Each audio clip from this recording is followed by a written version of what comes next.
ونصلي على رسوله الكريم أما بعد فأعوذ بالله من الشيطان الرجيم بسم الله الرحمن الرحيم قال الله تعالى في كلامه المجيد وتزودوا فإن خير الزاد التقوى واتقوني يا أولي الألباب صدق الله مولانا العظيم رب اشرح لي صدري ويسر لي أمري واحلل عقدة من لساني يفقهوا قولي اللهم صل على محمد وعلى آل محمد كما صليت على إبراهيم وعلى آل إبراهيم إنك حميد مجيد.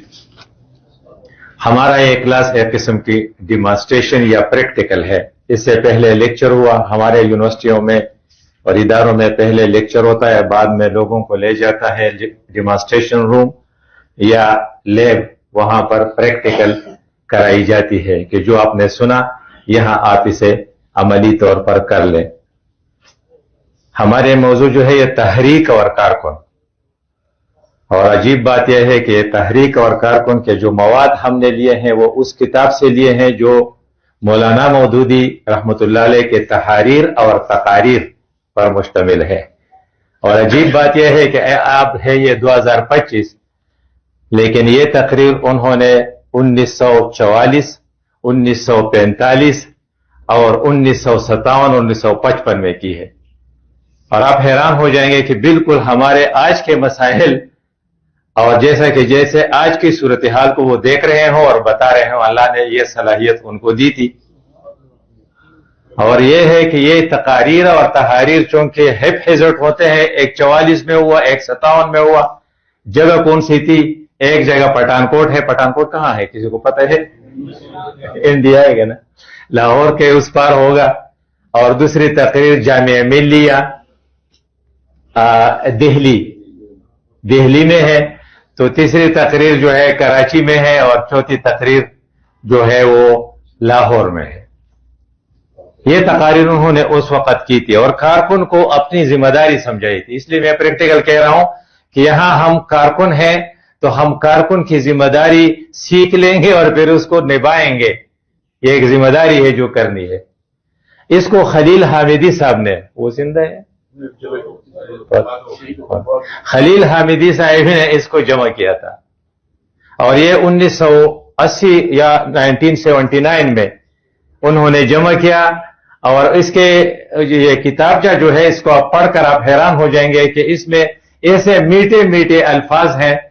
جیسے عمران ظفر کے الفاظ تھے, وہ بھی ڈاکٹر تھا, اور فضل عظیم بھی ڈاکٹر ہے, تو میرے الفاظ میٹھے نہیں ہوں گے. وہ لوگ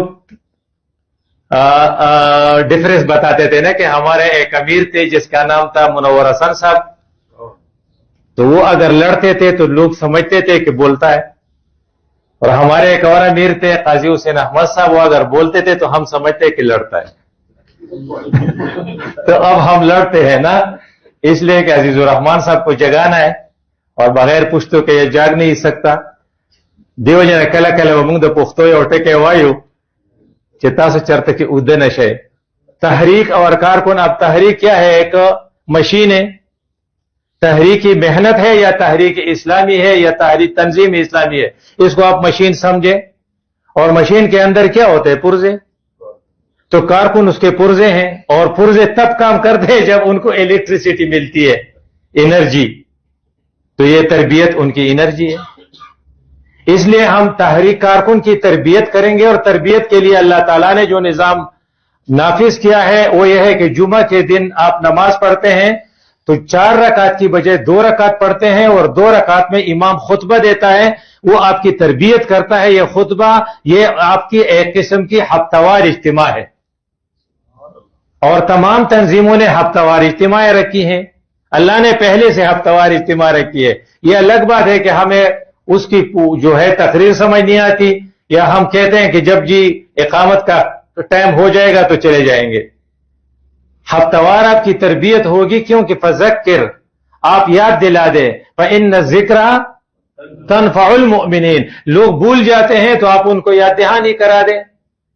تو ہمیں یاد دہانی کرائی جاتی ہے, اور اس یاد دہانی کے لیے ہماری تربیت کی جاتی ہے. اب تربیت کے لیے ہم سب سے سخت تربیت جو ہے, جو میں نے دیکھا ہے, وہ ہے اعتکاف کی تربیت.